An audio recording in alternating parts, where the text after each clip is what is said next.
Welcome to another episode of the Powerful Lives podcast.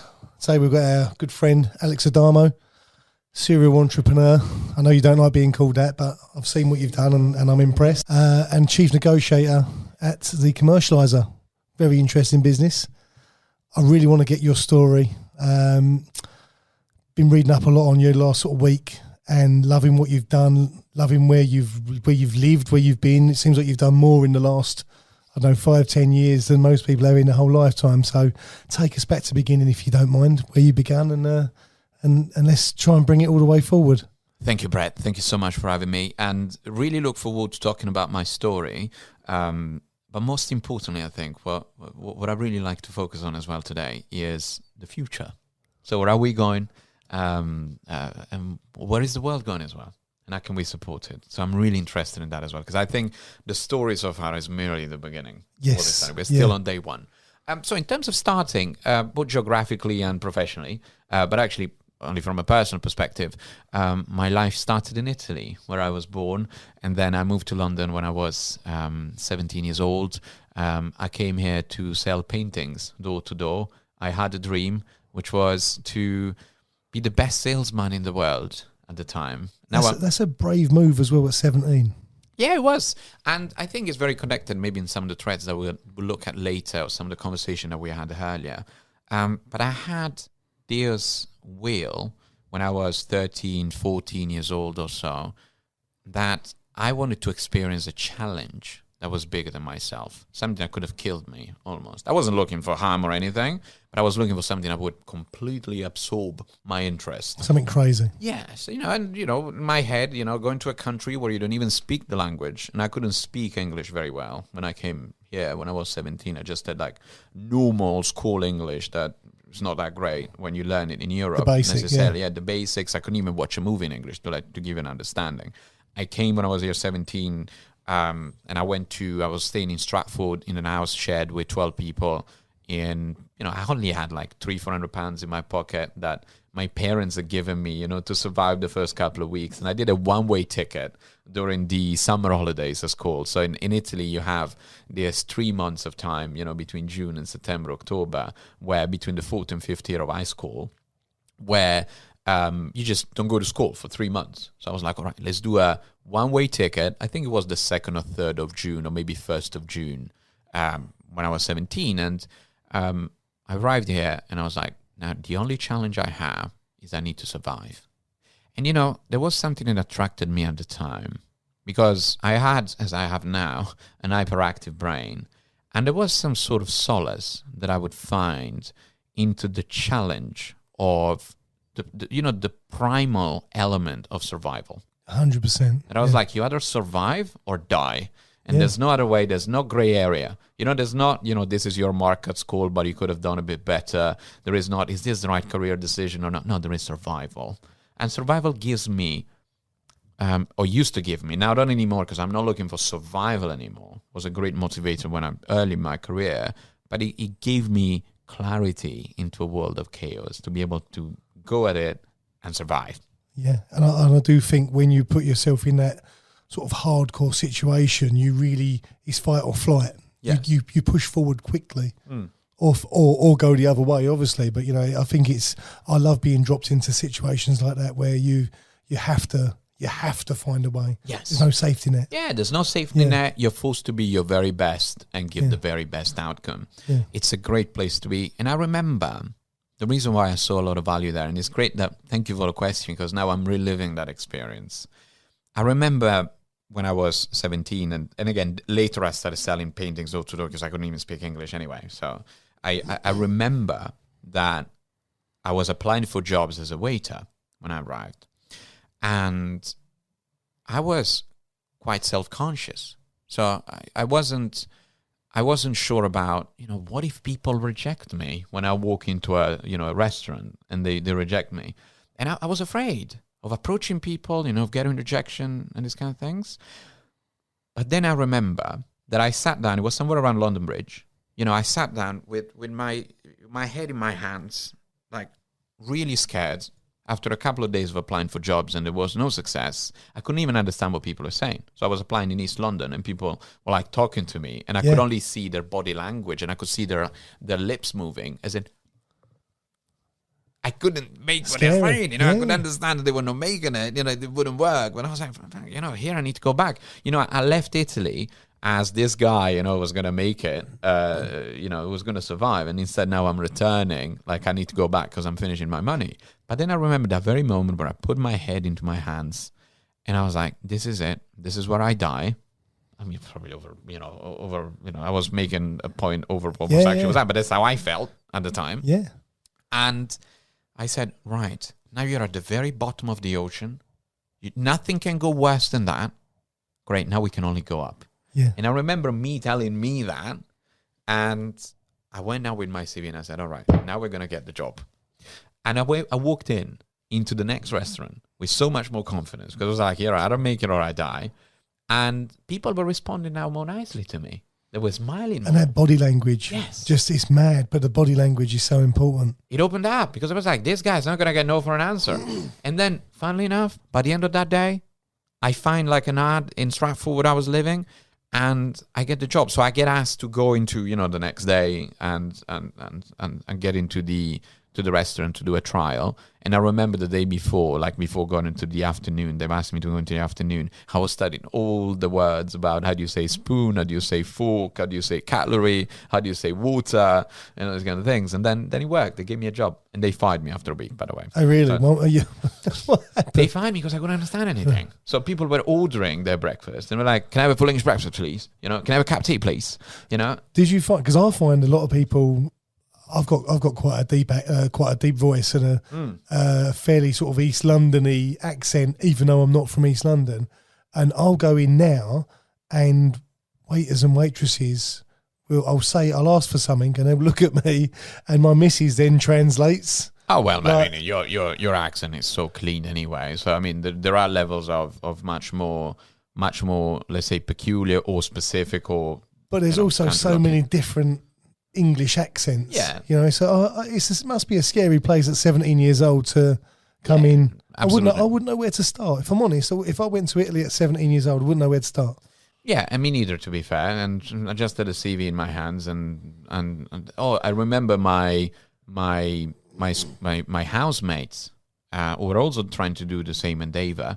They taught me what I should say when I walk in. They said, could I leave my CV to the manager, please? That was my way of doing it. And I was like, right, I need to survive. Yeah. But I love that because then after I got the job, I lost the job after a week, but I've learned very quickly, how to do coffees. They've taught me how to do coffees, how to do cappuccino, how to do, latte, and how to wash plates, in the back room and all these kind of things. I was doing all this, how to do the dishwasher. Yeah. So now I had learned a set of skills. And I'd gotten paid for a week. That means my 1 week of existence is survival. So yes, I was a failure, but at the same time I was like, all right, I got 1 more week to go. Yeah. Now I need to go into the next place. And I think that you grow from failure. Yeah, you do. And the best way you grow is you put yourself into those challenges. And what matters is that now, fast forward 15 years or so, I'm in a place where there is no such a thing as failure. There's only you trying things and not succeeding in them. But there is more learning to be had.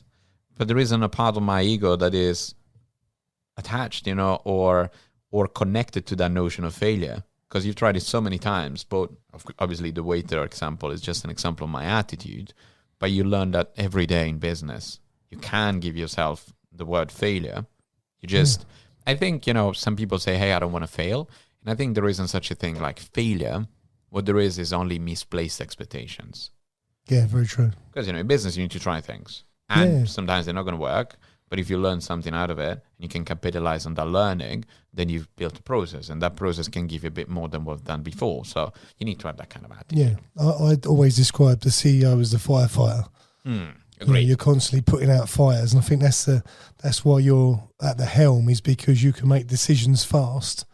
And again, when you make a fast decision, sometimes it might be wrong. Yes. But you have to make a decision. Yes, exactly. And I just weighed the possibilities. I'm like, I have, just the other day, actually, we were deciding, we've just opened an office in the US, in New York. And we were to decide the merits of a decision. and the risks with a certain legal decision that we needed to make. And there was a percentage of about 20 to 30%, according to my assessment and ChatGPT support, that we would fail into making that assessment. And if we would fail, that would cost about $30,000 to $40,000 to the business. In the worst case scenario, it could have cost us about $250,000, but that was only 5% chance. But I decided that that's negligible. Yeah. And then I had to decide, do I go with this decision where I got 30% chance of failure, or do I pay a lawyer $15,000 to decrease the percentage that would fail and therefore be stronger in case we make it? I decided to go without the lawyer. I mean, I found halfway, but I decided to spend just a couple of $1,000s with the lawyer to then give me a bit more confidence on my percentages and decrease them a little bit more. And then you just need to take an amount of risk anyway. Because if you want everything to be perfect, or you have perfectionism, or you'll never start. You'll never start. You'll never do anything. Like literally, when I started the business in 2018, I just knew I needed to start it because I was feeling, I'm sorry if I'm fast forwarding a little bit, but then we can go back to it, obviously. But when I started the business in 2018, I was having the same feeling of suffocation that I had when I was 16 or 17 when I decided to leave the country and come to the UK. And again, now this is what I call home. And that feeling of suffocation has guided me in my most important choices, because I knew that if I stayed in my corporate job, I would have died. Emotionally, I might have even developed an illness. If emotions are connected to illnesses, I would have developed some sort of, like I thought at the time, I would have developed cancer or something like that if I didn't actually leave. I loved the job, but I knew I needed the complexity. It was the best job in the world. Like if I ever have to have a job again, I would do the last job that I had for a corporation where I was just, they were telling me what to do and being the great negotiation consultant and this kind of things. I'm just doing it. Switching off at 5 o'clock. Exactly. Switching off at 5 or 7 o'clock. It was the best job I've ever had, But I loved the job. But then at the same time, I knew that I needed to do more. I know you said about the ADHD. Yes. Again, massive traits where you can't sit still. And I think it's fear of existing. No one wants to exist. You want to be. You want to push boundaries. Absolutely. I think our job in life, if there is a message that I want to give through these endeavors that I do and through this opportunity as well that I have, is for people to embrace life fully, because we're all going to die. But most importantly, I've started looking at life differently recently, Brett, and that is, we're already dead. I believe I'm already dead. Really? Yes. In which way? I'll tell you how. And I know it's a bold statement to make, but I'll tell you how. So I believe that, and it's not my belief, by the way, this is physics, right? So we are matter, just like, matter and energy and these kind of things, like from a physical perspective, quantum energy, just like this table is, or this iPad or this microphone. We just organize in a different manner with a lovely brain, with, electronic systems in it that makes us look like we're living beings, but we just matter, right? Just like the sun, the earth, and the DNA inside us and all those kind of things. And I'm an evolutionary anthropologist by training, so I have a very mechanical way of looking at life. So we pretty much happen to be this bag of matter ourselves, but then I also believe we are antennas for consciousness. So we happen to be a bit more animated and a better antenna than a stone or a table. So we have consciousness inside us. And I'm wondering, what happens after we die? What happens to that consciousness? Well, just the antenna dies. But it's not we, so there will be no Alex Adamo in the consciousness field. Yeah. But you're just part of that consciousness flow, which is one of the elements of nature. So I'm already part of that consciousness, but I have the gift of experiencing life through my body. Yeah. Through, a very healthy body. Through my hands, through my eyes, I can look at the universe. But there's no differentiation. The only thing that then makes you dead is when your body doesn't work anymore. So yeah, at some point it's not going to work. But you and I and everyone else, we already are the universe. We already are unlimited consciousness. And now we have the privilege of living into this body.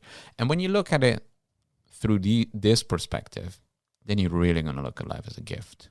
You're not going to be like, what do I got to lose? There's nothing to lose. You already have everything. Yeah. See, I don't fear death. And I'm very conscious of death. I think purely because I look at it where 85%, if not more, people never actually, everyone dies, but 85% of people never live. Yeah. They exist. Absolutely. They're lemmings. I'll tell you why as well. Is because from an evolutionary perspective. So I suggest a great book from Richard Dawkins, The Selfish Gene. So we're pretty much machines at the body level controlled by our DNA. So our DNA decides how we feel, decides, has been built to give us a certain brain, a certain body, certain thoughts, certain feelings, and so on and so forth. And all the DNA wants is to pass itself on to the next generation, to just keep spreading. And we are their machines as humans. So we've been built with excellent brains that allow us to survive very well. So we're wired for survival. We're not wired for thriving in our lives, because survival is connected to an important part of the brain, which we look at in life, but also me as an expert in our business, we look at in negotiation, which is the amygdala. And the amygdala is the part of the brain that makes you look at threats in the environment and develops fear, develops anger, so that then you're afraid of a lot of things and you're not too stupid, so you don't get killed. Yeah. You do very simple things, you just exist in a way.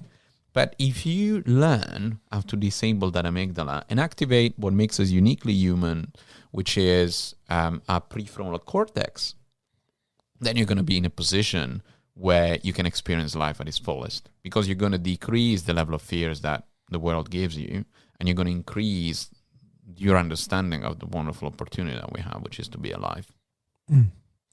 Yeah, that's deep. It is deep. That's how I look at it. This is both me coming here to this stage in my life, and all of this is coming not because I love reading books and I love learning how it works. The instruction manual of our brain and our mechanism, and that's what I do for a living. I share this with others and make sure that others, more importantly, take control of their nervous systems, because I haven't done so in a conscious way. Earlier. Before I was part of the, the flow of unconscious people, just seeing what comes in front of you and let's see what happens. Yeah. But if you don't do it consciously, if you don't live consciously, as in you don't figure out, very simply, you don't decide what you want in life, and you do not develop a plan on how you're going to achieve that, then you're living a suboptimal life. But an optimal life is available to everybody.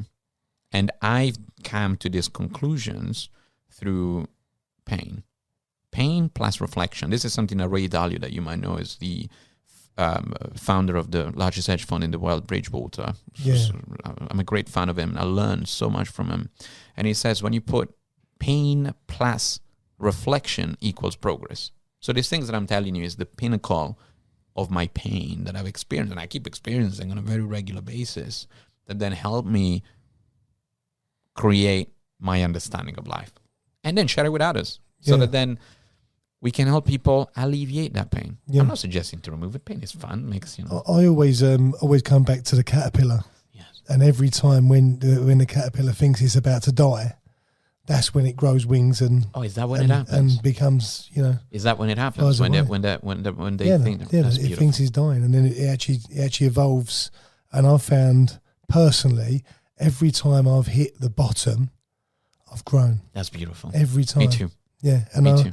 And that's why, and I think that's where, through trying, again, the first time, it's like if you ever take up boxing, the first time you get hit in the face, it's like, oof. Yeah.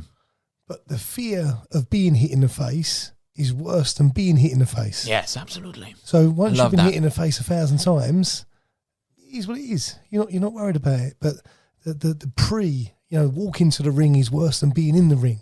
That's very profound. And this is what I experienced in my entire life. Like before going into a very important negotiation or before leading a very important event. That's when the nerves are there. The pain level, 1 out of 10, 12. Yeah. Then you start the event, you start the negotiation. I'm actually just enjoying it. Yeah. I'm so excited. Now, the important thing, however, my mechanism, and this is, I think, something important as well to share with people. My standard mechanism was exactly that, Brad. The mechanism of, I put myself so much out of my comfort zone on such a regular basis that switches on my brain, and I'm enjoying it, and it puts the very best of me. And I've been doing that for the first 10 to 12 years of my career. And that's great. And I think this is what we should share with people to do, because this is what I would call jump starting something. And it really helps. It would wake a lot of people up if they're like, put yourself out of your comfort zone, make it happen. Yeah, face your fears. However, I found that I've experienced so much pain, and I've done that so often because that was my only way of existing. I thought, things are going well. No, that's not fine. I need to feel more pain. Shake it out. I was actually creating self-destruction in my business because I needed the stimulation. It's almost like torture. Yeah, it is. You self-torture, self-harm almost, like but through a business stress level. Yes, actually. I remember making this very neat thought when I was 15 or 16, and I said, to succeed, you need to be a masochist. Yeah. However, I think that's great to jumpstart and to make something, to get the wins in life. If you're, whatever age you are, whenever you're in the place where obviously younger people will benefit from this even more. But whatever place you are in your life, you want to start something, put yourself out there, out of your comfort zone. But then very important thing, what we're working on now and what I'm working with myself on, and actually I'm having massive amounts of success that I wouldn't even imagined 3 years ago before I started engaging into this journey, is how do you sustainably achieve that success? How do you fuel yourself with the positive emotions, with joy, gratitude, enjoyment for life, rather than fear and anger? Because I was fueled for the first 12 years of my life by fear and anger, which again really served my purpose of building a really strong career really fast. Yeah. And it really served the purpose of the first 2 to 3 years of my business, when it's, like you said, a lot of firefighting and a lot of fight or flight. But then I've overdone it. When they say there's too much of a good thing, I've overdone it, and that broke my nervous system. I started developing anxiety and panic attacks to the point that I couldn't operate anymore. I couldn't even take a video call. I was like, I had to push myself to take that video call. And this is what I was at the deep end, because I was like, fuck, I broke my mind. And at the time, now I'm making this reflection with you, Brad, looking back 3 years ago or so, and, I came out of the tunnel and we're reflecting on it in a nice way. But when you're in it, it's like it's the equivalent that a boxer got his legs broken and arms broken. It's that pressure. It's that, if sometimes you feel like you're being crushed. Yes. And I think that is stress. It is stress, whether that's stress caused by anxiety, but it's that feeling where you're under so much pressure. Yes. But I love that. That activated this me. Is this is the trouble, but that's almost sadistic. And I think that's that's how a lot of people are. They kind of they talk about not wanting that, but the minute they've not got it, they crave it. I was addicted to it. I was completely addicted to it, and I needed it. And I like you said, I craved it. But then I realized that, so it really worked, because it made me do a lot of things that most people wouldn't do in terms of putting themselves out of their comfort zone, starting a business, finding big clients, expanding the business, going abroad, like doing all these things that you would tell risk-averse people wouldn't really achieve, right? Wouldn't really even try to do. So I love that. But then I must also say that, and I've identified a few things into the book that I'm writing, which is called The Pillars of the Negotiator's Mindset, that I identified that went against my actually best long-term interest. And one of them that I've learned that is very significant in the context of this conversation is my value system. I've learned that I didn't even know what a value system was, 2021. Yeah. But I'll tell you what I've learned. And I've learned that my value system, for me to experience great emotions, so emotions like achievement, power and dominance, success, maximization. If someone asks me, what is it that you want to experience when you feel good? These are the things. Some people, they say family, joy, happiness. My wife would say these kind of things. Yeah. I would say power. Not power that I need the power like from people, like as in the ability to make things happen. Yeah. Not feel powerless when someone says, hey, you can grow a business. No, you don't have enough money to do it. No, I want the technology to be able to do it. I want the tools to be able to do it. And money is one of them. Yeah. So I wanted all these emotions and I was experiencing them. But then you make a little bit more of a analysis. And you're like, when do you activate those emotions? The triggers that trigger those emotions. And I would write, only when and if I achieve all of our business goals and I go very well beyond them, at least by 100%, and I'm surprised by even me achieving them. Yeah. So that was one thing. When are you maximizing? When you feel the emotion of maximization? Only if and only if I've booked at least 12 calls a day and there is a maximum of 12 war rooms. As negotiation war room is one of the services that we sell where I support large enterprises on their negotiations. Only if and only when I have 12 war rooms in a day with a maximum 5 minutes of breaks in between. And then my calendar is perfectly booked in the next 3 weeks and it never changes.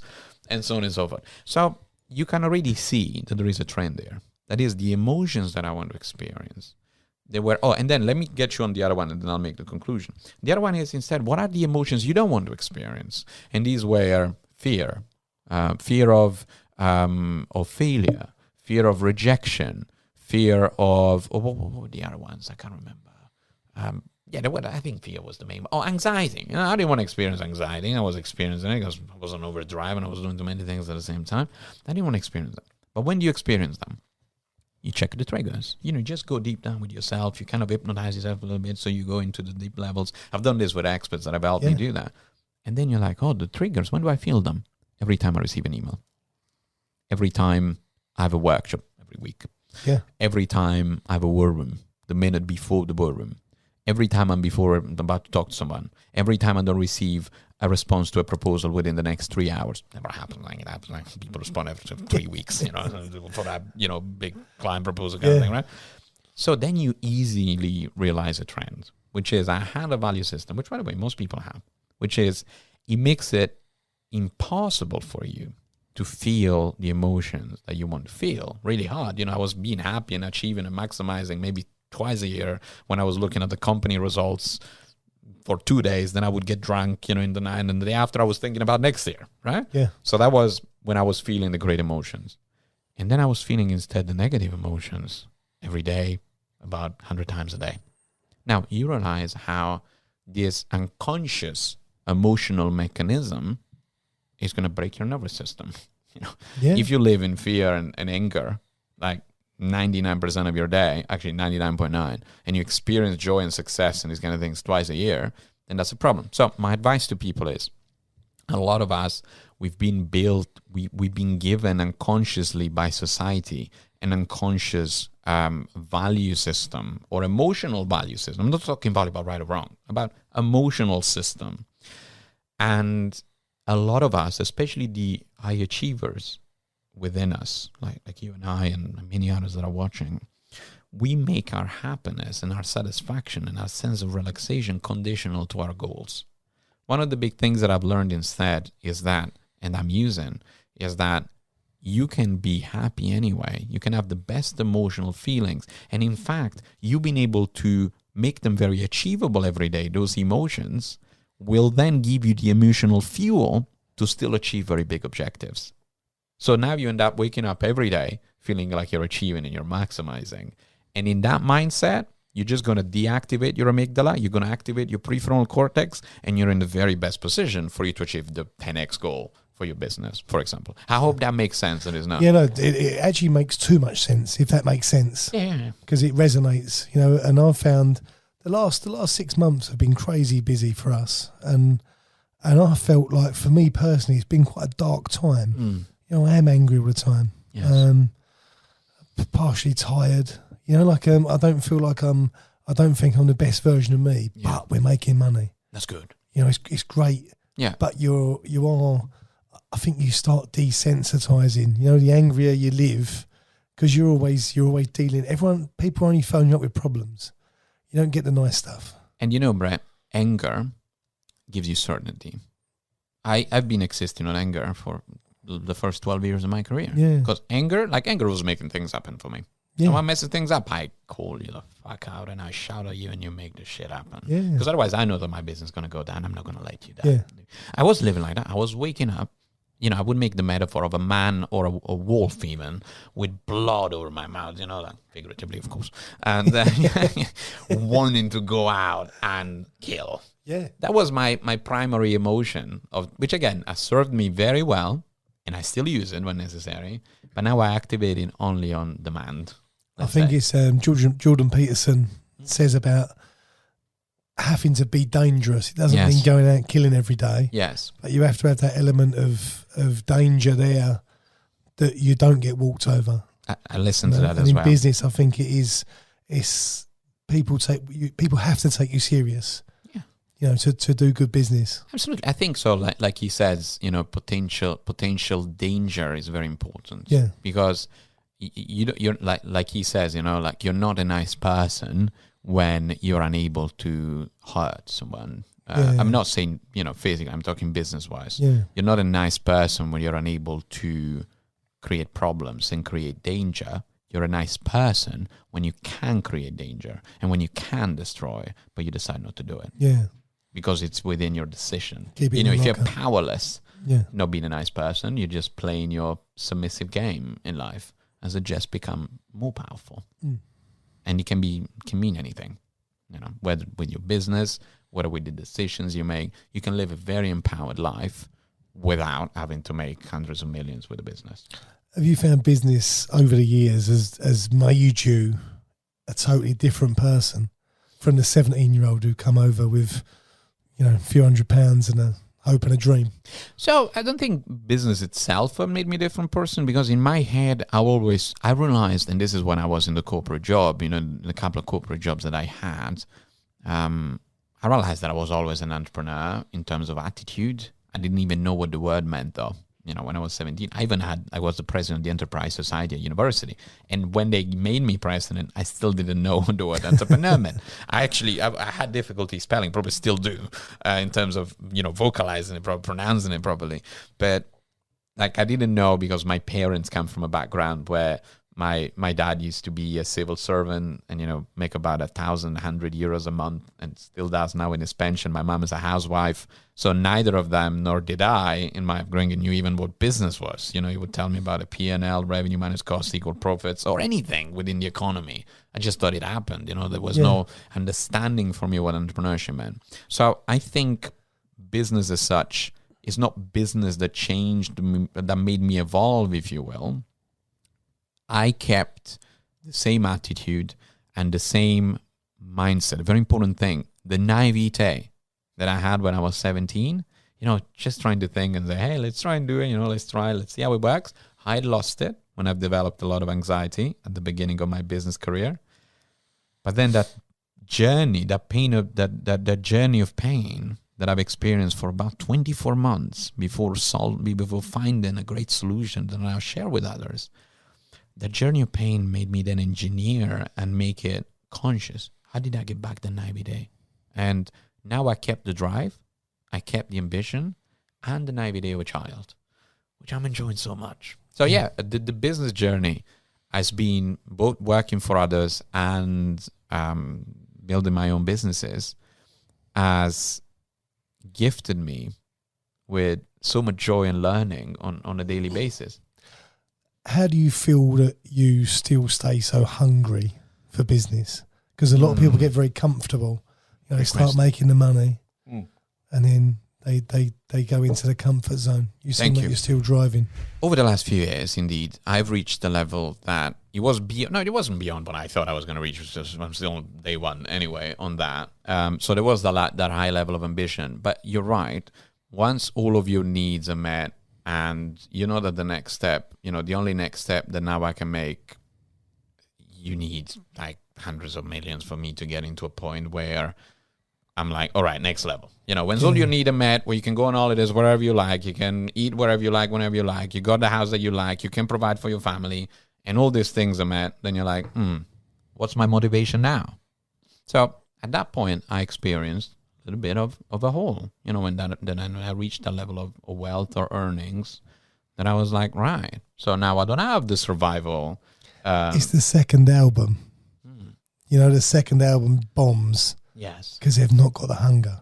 Yes. And they stop. And now the important thing is that people like you and I, that we put ourselves on that kind of platform and that kind of life journey, you can't really stop. No. Because it was built on hunger and drive and determination. My business is built on hunger, drive, and determination. I start chilling, it dies. It dies within months, for sure. You need to keep growing. Every business needs to keep growing anyway. Otherwise, it will just become complacent and, subside to economic change or innovation of others. So you need to keep that hunger.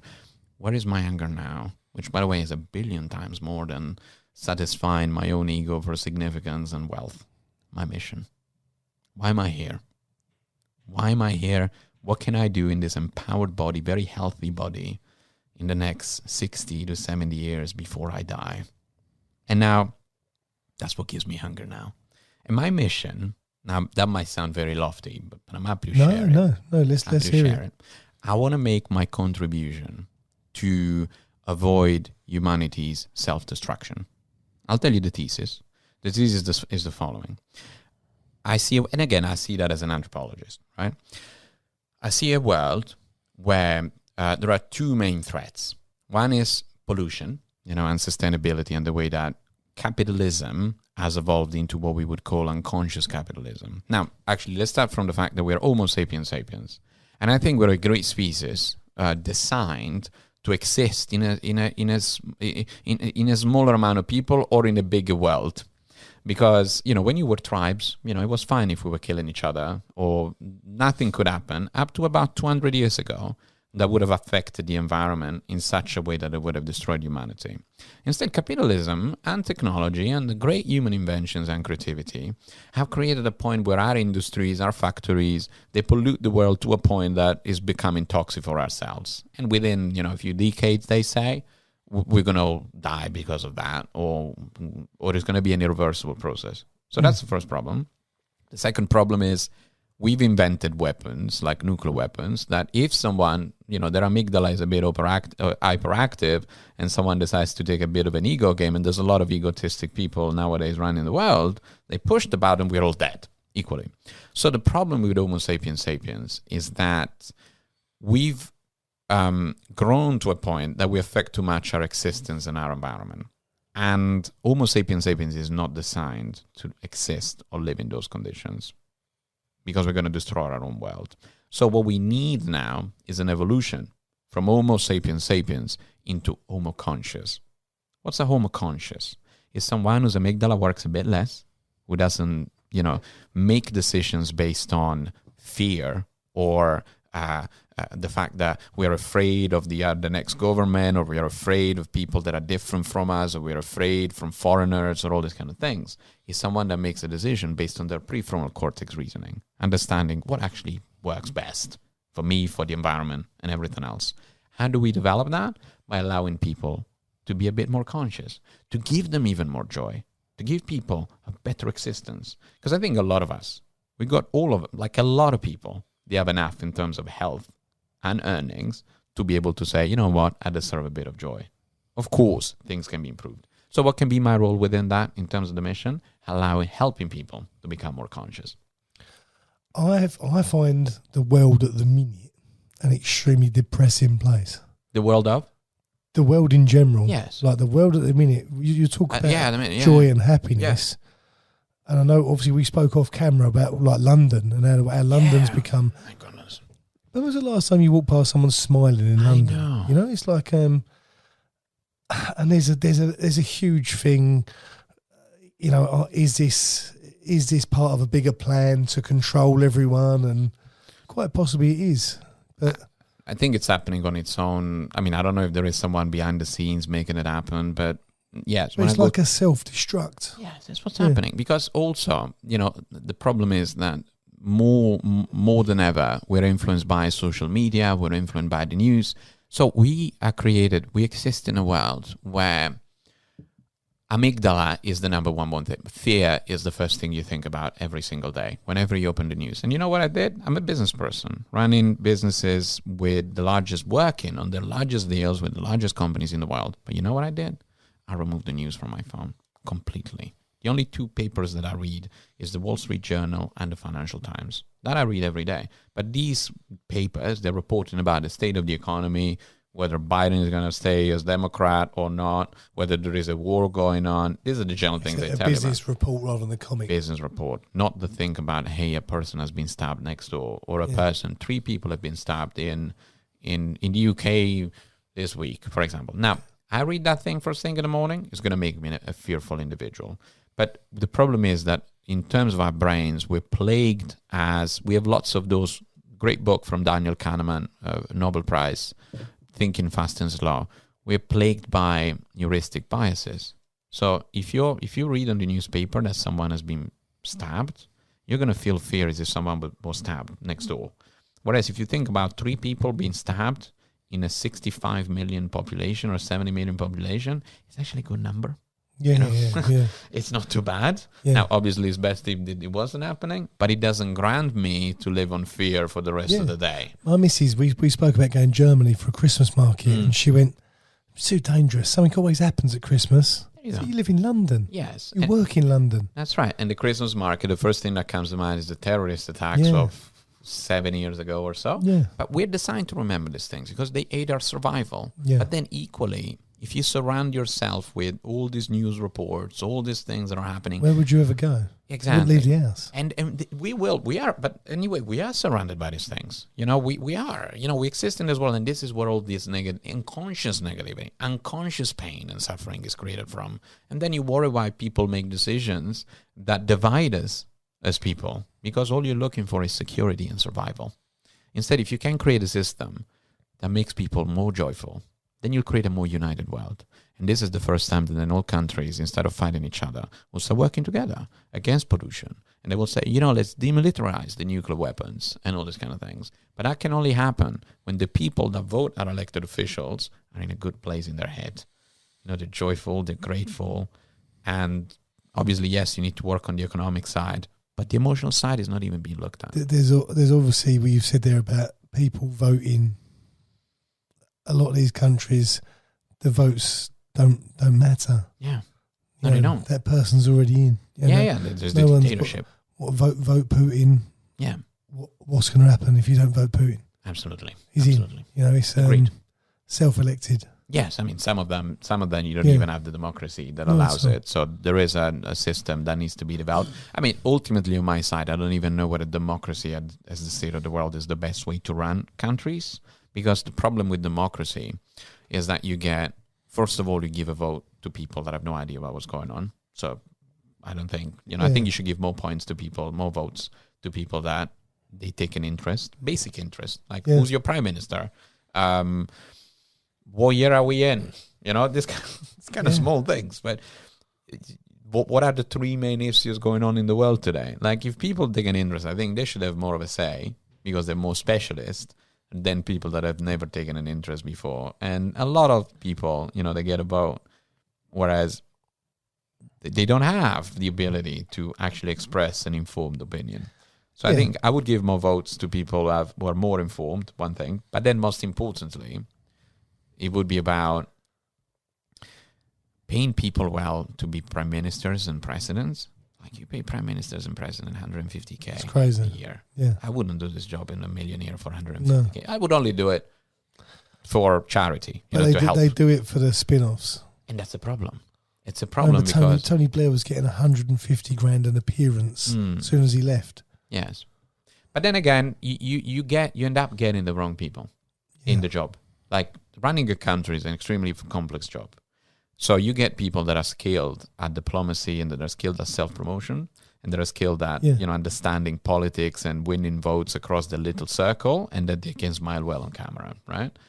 So that's the wrong system. Yes, puppies. You don't want a guy like that running the country, a guy or a girl or a man or a woman running like that. What I want is the best CEO of the FTSE 100 to go and run the country. What did you think of Trump? So Trump, I used to like him more in the beginning, before the first round of elections. So I think I like the approach where he was able to understand Americans' power in terms of foreign relations and being able to assert it when necessary, even though he created a lot of things about China, economic wars and all these other things. Instead, at this round, at this stage, I'm actually scared if Trump gets elected, because I think he might go to such extent that the Third World War might happen. Interesting. So I'm a bit scared at this stage. I'm also scared by Biden because clearly he's not his mental acuity has gone to a level that is so low that it's embarrassing to see. Yeah. It's cringe. Yes, it's cringe. I'm sorry for him. It's a very nice guy, I'm sure, and he's got the best interests at heart. But if you can't remember the name of your own vice president, or like you introduced Zelensky as Putin, that was terrible. As he's done this morning, Yeah. It's bad to watch. I mean, like you're running. It's a $30 trillion economy, and you can't remember the names you can't distinguish between foe and friend. Be an advisor. But he is the puppet. Yes, he's the ultimate not puppet. pulling the strings. He's the face. And which, by the way, makes me a bit more reassured, because I think he's not pulling the strings. So he's got a team the other day I read of 512 people that cost $61 million to the US taxpayer. And these are the people making the decisions, which is, by the way, is not too bad in itself. Yeah. But then equally at the helm, you want a spokesperson. Even if the president is the spokesperson, let's say, you want someone at the helm that is coherent.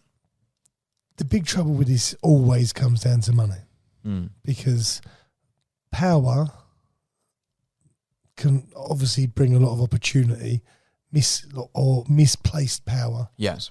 And again, I think this is where it always comes down to trusting in your government.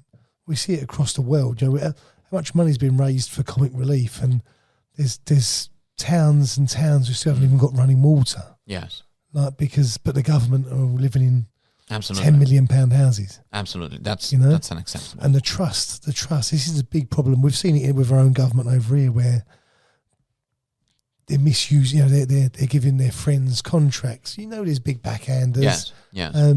It's disgusting, but it's that greed that powers the average human being. Yeah, but I think if you had elected a actual executive that makes at least $20 million of base pay, and then gets also a percentage of GDP growth of another like 50 million salary, let's say, you would get some sort of ex-CEO of Goldman Sachs to run the country, and these people wouldn't give a shit about giving their friends a contract, because they're making enough money anyway. Yeah, they're getting the opportunity to improve their country, and they're not going to mess up their career because they need to give their country to their friends. Instead, at the moment, the selection system of those elected officials is based on friendships and exchange favors, because maybe if they don't give the favors, they lose the support that they've given to the council or to their local system. You've got a £3 million investment coming in from someone for their campaign. Otherwise, you lose support. You know, so it's created on these made promises and counter-made promises, which I believe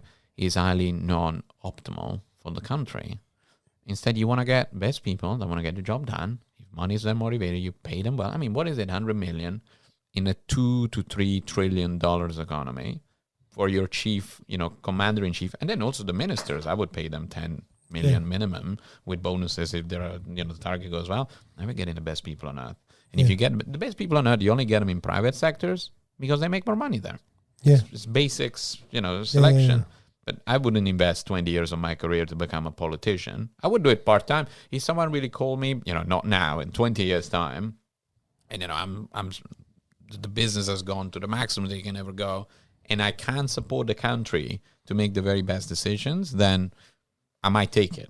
But out of wanting to help, not because it's my career decision. And there is a very few people that, become billionaires and then they're like, yes, I want to try and do this. Trump is one of them. But it's not going to necessarily with those intentions. Yeah, now he's going there to protect himself from the mess he has created in his previous presidency, and probably all the mess he's created through his businesses to get more immunity. I feel like there was probably 80% of Trump that you could take out and push into the potential, best. Yeah, absolutely. I think there was so much of what he'd done, and for the economy, he was fantastic. Yes. You remove the egotistic drive. You remove the ignorance, you remove the wanting to lead people based on their fears and the vision. You get a businessman who's running the country, who's giving away their salary. If you remove all these things, then you get my idea of a good presidential candidate, which is a sound business. I mean, I don't know how sound he is business-wise, but I would love a sound business person that doesn't require the power, doesn't require the attention, wants to do the best and wants to solve complex problems to increase the general welfare of their citizens and ideally of the rest of the world when you're running something like America. Yeah. And, there was a very similar example, if we stay into politics, that Mario Draghi was one of them in Italy, for example. He was the head of the Central Bank of Europe, and he didn't have anything else to do. He was retired, and the president of the country called him as to become prime minister to fix the political deadlock that was there, because voters couldn't sway more on one side or the other.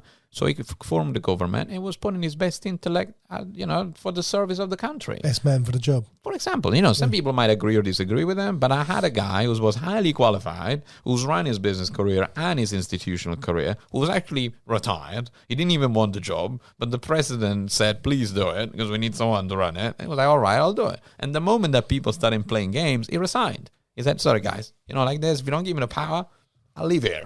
And he left. Yeah. I think this is the kind of people that we want. People that want to give public service, that they've already demonstrated their skills. Like Mario Draghi is the guy who managed the 2008, 2012 financial crisis, where he said, we'll do whatever it takes to save the Europe, save the euro and everything else. So these are people that already dealt with very complex problems. These are the kind of people you want. Not someone who's just spent their entire lives campaigning, for votes. This is the trouble, yeah. People who probably don't even run their social media and they're running the country. It's never going to work, There is a misalignment between the skills you get to be elected, the skills you need to be elected, and the skills you need to run the country. It's a very different job. Tell me more about your business. So the business is called The Commercializer, and we do 80% of my time, me and my associates, is focused on advisory and direct executions of negotiations that are between $5 million and $5 billion in size. So to make it simpler and more exciting as well, my job is to go to CEOs of large companies and tell them how to breathe at the negotiation table, what to say, how to create a long-term strategy as well, for those more complex negotiations that go between sometimes 3 and 6 months, that are $500 million or $1 billion in size, and how to use all the levers at your disposal in order to maximize the outcome for your business. So it's a lot of it. It's very exciting because it puts together my passion, which is human behavior, and my evolutionary anthropology training. We go into as deep as into a tone of voice, microfacial expressions, verbal and non-verbal communication, what you wear, how fast you respond to an email, what you write on your emails, what you say, how you say it. So it's very specific, very, very niche work that we develop. And we also include, obviously, all the most advanced methodologies for negotiation, planning, and execution. Nice. And then I also do about 20% of my time trainings, which are either 2 or 4 days long, where people come to those trainings. Tends to be executives, so we do not offer it to consumers, but executives that want to then go beyond their current skill set of negotiation, where we share everything that we do at the advisory level or the execution level, and then we share it with them so that then they learn it.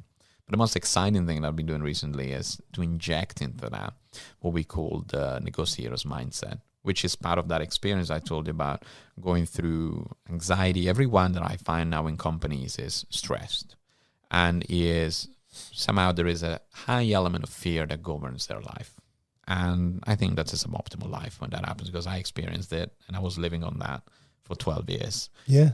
And I worked on all those pillars, about 20 things that you can do, like sleep, exercise, ice baths, transcendental meditation, cognitive behavioral therapy, blue light management, focus management, setting emotional goals, and all these kind of things that can put you in a place where not only you become a better negotiator, because negotiation is stress and it's always uncomfortable, especially the important negotiations to you, and we only work on negotiations that are important to our clients, but it also then pervades into a lot of aspects of your personal life, and it gives you a better life. And if a lot of people can then live better that way, I see a better world. What's the biggest negotiation you've been involved in? One where there was a large business. Obviously, I can't say names, but it's been I wouldn't say there is one big more than others, but we're talking about 1.5 or $2 billion negotiations, and then combined there were even more when we're supporting all the negotiations of the clients. And always the negotiations over the last 3 to 4 years, where we've been supporting suppliers with their counterparties, with retailers. As you know, there's been an important inflationary bout, And we were between a rock and a hard place when you look at suppliers, that where all the supply chain bottlenecks were coming there and costs were increasing on their side. And there was this warfare like negotiation, execution, where you had to help retailers understand why they needed to absorb that price increase.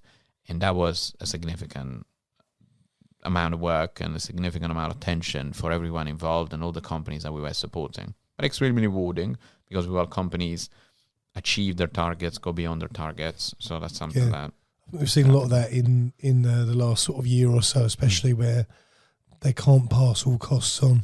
Yes. You know, but again, it must be frustrating to watch your margins, especially, you know, on big numbers. It's not only frustrating, if you're in the business, it's unacceptable. Yeah. So you must protect the business. Yeah. So we were protecting, and we're now protecting on the other side in terms of the suppliers. We're still supporting now, still on the client side, but also on the supply side. You know, how do you supply your raw material? How do you provide? How do you procure? Chief procurement officer, how do you procure your raw materials, and how do you maximize the efficiency and the effectiveness that we're doing? And we're now doing that with private equity companies and their portfolio businesses, where we go to them and we're like, let us help you renegotiate your deals, because there isn't a culture of renegotiation or even negotiation itself. You know, you and I are CEOs and entrepreneurs. They love, you know, breaking the status quo and, you know, making sure that they protect the interests of their business. But if you have 2,000 or 3,000 employees companies, which are, by the way, at the smallest end of the company that we work with, believe me, the other 2,995 people are not going to have that mindset, because they're going to have in their goals, but they're not going to be there and fight until the end, right? So we instill that we are this SWAT team that goes into those negotiations, looks at the existing contracts that we have, and we're like, there's 20 million negotiation, we need to renegotiate it. There is $1 million to be made, for example. Yeah. And that's something hygienic that must be done for companies, and there isn't this culture, so this is why we see massive opportunity for growth there. Do you find as well, companies that are making large amounts of money are almost a little bit blasé about saving money? You know, because it's running so well that they are a little bit, you know, they might be losing, or not even losing, but there might be a potential 1% or 2% that they could make, but they almost don't look at it, because sometimes you're making so much money that you're not looking at the... I think it depends what sort of business we're talking about. So if you see high growth tech startups, for example, or mid-market enterprises between 100 million and 900 million in terms of revenues, and you've got the fierce entrepreneur at the helm, then I would agree with that. So they're going to focus on the top line revenue and general profitability and disrupting the world. That's what I care about. But then when you instead look at multi-billion-dollar enterprises like 30, 50, $100 billion enterprises, then they will have entire procurement teams whose only job is to make sure that they're pretty much run by accountants rather than CEOs. Yes. Yeah. You know, every pound is accounted for, and they have very strong. You know, we still train those companies, by the way, and we still work with them because they're not the highest level that they could be. So we work with the very best of the very best procurements and commercials. But larger companies, they tend to have much more attention for cost, because they tend to realize that for every dollar that you save, that's an additional dollar into your EBITDA, you know, your profits. Yeah. Instead, you know, strong entrepreneurs that want to make more and achieve more, they tend to focus more on the top line. And also the tech startups that we've seen over the last 10 to 12 years, they didn't even care about profitability. They've been focusing on just top line growth and in unsustainable levels of cash burn and everything else. Now that has been depleted, obviously, as you know, over the last 2 to 3 years. But this is where we come in, to be fair. We go to those entrepreneurs and we say, you know what? You run like a 500 million operation and you have 450 million of cost. How about we save you 5 and you give us 1? Yeah. And I'm like, yeah, sure. You know, I can use 4 more million. Yeah. So for us, it's a good deal. You know, we're helping the company. It's win-win. It's win for us, win for them. Yeah. It makes sense. So I think it's something that CEOs should be careful about. And for me, like, it's probably professional deformation that I have, but it's an absolute essential to make sure that you're getting good value for the money you're spending as a business. I know you said you travel a lot. Best place, worst place? Like we were saying earlier, I don't have any necessary preferences about what we like, what I What's like. your style? I mean, traveling, not necessarily just traveling to live, traveling to relax. Do you find it? You have certain places. If we categorize it within certain areas of my life, then yes. So I love Ibiza. I like it. I tend to relax a lot there. Into the more. I don't do parties or this kind of things or much. I do them like twice a year or something like that. Yeah. But I like to go into the relaxing part of the island, which is very nice, very spiritual. You got people that do meditation and all these kind of things, and just very chilled. And speaking of London, that takes you away of the cynic London mentality where you walk in the tube and everyone is stressed. Whether you are in that mindset or not, you absorb it. Your nervous system, if you see stressed people, it's going to be like, amygdala, you're going to get stressed anyway. Yeah. So I love to kind of decompress in those areas. Another place that I recently come to like is Miami Beach as well. It's quite relaxed, similar to Ibiza, but in the States. So it's a good place to go to when I'm in New York. Milan as well I started to like, because it's a kind of you got the business, you got a lot of business, not as much as London, but you've got a good business machine, and it's becoming a very important pole in Europe as well, because London's gone, because of Brexit. So a lot of companies are going there, and it offers a nice quality of life as well. So, and also a nice mix of business and quality of life. So to relax, I love these places. Probably more on my list that I'm forgetting. Just busier than I thought. For someone who's got such a busy life, like for me, I want nothing. I want a week on an island in the Maldives. Nice. And switch off. I want to see as little people as possible and just turn my brain off. I love that. I think my way to turn my brain off is I try to make that as accessible as possible, because the week on your own in the Maldives is, first of all, is expensive, obviously, but then secondly, it's time expensive, which is much more expensive for me in terms of as in my head, I value time as I sell my time for a living highly. So if I need to take a week, 2 days to get there or 1 day to get there, then I need to stay a week there. I need to be on a very different time zone and then get a week back. Then that's a cost in a way. Yeah. So, but I try to make that element of peace in my garden or when I meditate twice a day, 20 minutes a day, 20 minutes per time. It's a lot of time, by the way. It's a big time investment. Yeah. And I, like you do, you're very busy and I'm very busy and I sell my time for a living. But I take 2 sessions of 20 minutes a day, because this is where I find complete peace. And since I started doing in transcendental meditation, I started in December, it's like I go on holidays every day. How did you get into it? By accident. But Ray Dalio, actually. Ray Dalio, founder of Bridgewater. I read his book, but that was about 2015. And when you read things and it stays somewhere in your head, but you don't take action on it, you're like, that makes sense. And this guy says you need to do 2 things. 1, you need to have principles, as in, you build principles for your organization in terms of how you operate. So you upgrade your brain instead of making emotional decisions and recreating your decisions every time. So that's really strong. And then the second thing he says, you need to do transcendental meditation. And then I'm like, what the hell is transcendental meditation? I cannot even meditate myself. I'm hyperactive in my brain. I spend 5 minutes and I'm like, no, I need to talk. I need to work more, because that will give me peace in the past, right? So I need to work more. Yeah. That's what I want. But then I'm like, this guy makes his net worth is $18.4 billion, right? And he finds 2 sessions. He's a hedge fund manager, and he finds 2 sessions a day for 20 minutes each, where he decides to do transcendental meditation. And then I look at one of his videos and he tells you, you know what? When you do this, you become like a ninja.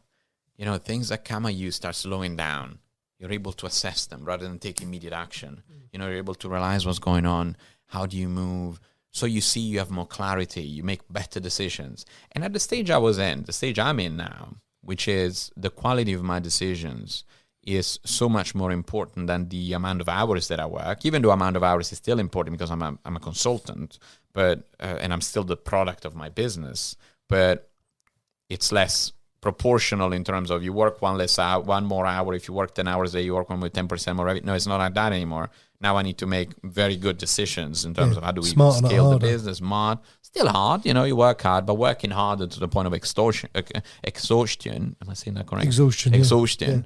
Yeah. Working harder to that point is not going to get us to the next level. It's like I can't break any more. Like hours is not going to turn into 10x for our revenues and things. Yeah. It's about how you build the business, right? So I was like, if I get that level of if I get this new skill, then maybe that's a good time investment for me. So I went into this training. It's actually something that they train you on. So it's a 4 days training, 2 hours a day. And I said, just try it. It's one of the things, every 3 to 6 months I try and learn a new skill. Because I'm like, let's see how we use it. I go to the best workshops or things in the world so that I'm like, I can learn it. Maybe I can share with my clients, and that's good for everyone. So I went and learned it.